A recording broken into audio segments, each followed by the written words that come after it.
Suite au décès de la reine Elisabeth II, plusieurs candidats de télé-réalité ont partagé un hommage sur les réseaux.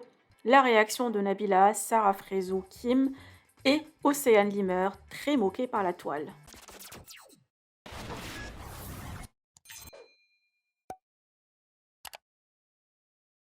Hier, la reine Elisabeth II est décédée à l'âge de 96 ans. Le monde entier lui a rendu hommage et a exprimé sa tristesse par cette terrible nouvelle. Des candidats de télé-réalité ont également réagi, comme Jessica, Mila, Julien Tanti, Yesta, Carla et plein d'autres. Nabila a partagé un premier tweet qui sous-entendait qu'elle était en vol à destination de Londres pour le décès de la reine. Or que le couple Vergara a pris l'avion le matin avant même le premier communiqué sur la santé de la reine. Quant à Sarah Frézou, les internautes se sont moqués de son post que vous voyez et Océane a enfin réagi après avoir publié une photo de Brigitte Macron à la place de la reine. Je vous laisse avec la réaction de Océane et celle de Kim Glo, jugée déplacée. N'oubliez pas de partager vos avis en commentaire, de liker et de vous abonner à la chaîne. Est-ce que c'est normal de me dire par contre comment oses-tu snapper, la reine d'Angleterre est décédée, tout ça?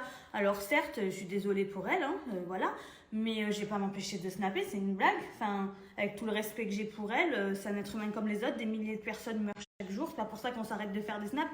Je ne vois pas ce qu'elle a de plus que nous, c'est un être humain qui mange, qui boit, qui fait pipi, qui fait caca.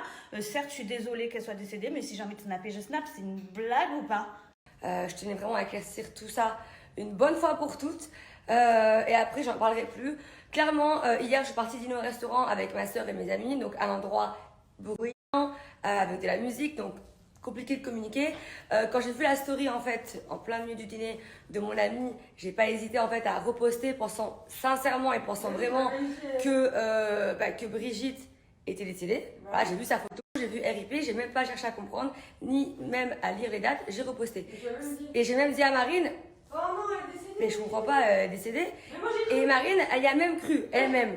Et c'est après, quand j'ai eu l'information, donc quand on a appris au restaurant que la reine Elisabeth était décédée, c'est là où j'ai vite compris en fait que la story de mon ami était de l'autodérision. Et c'est même en l'effaçant que j'ai réalisé que les dates, c'était pas du tout les bonnes.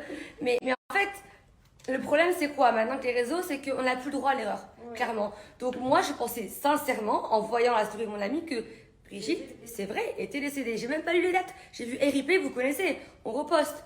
Voilà, et c'est même, pardon, quand les personnes ont toutes repris ma story en disant mais Océane, c'est pas cette personne-là qui est décédée, j'ai vite effacé. Voilà, donc effectivement, maintenant dire que j'ai pas de culture générale, dire ouais c'est les influenceurs, la télé-réalité, etc. C'est un peu trop facile. Je pense que ça peut arriver à tout le monde. Je le répète, les dates qui étaient inscrites en dessous, je n'ai même pas fait attention à ça. J'étais en plein dîner avec de la musique derrière, je repostais. C'est en effaçant que j'ai réalisé. Voilà, donc à bon entendeur, maintenant c'est clair que je me renseignerai, effectivement, c'est là où j'ai tort, avant de poster et de reposter plus ou moins des personnes Merci Audran. qui sont censées être mes amis. Merci Audran, voilà.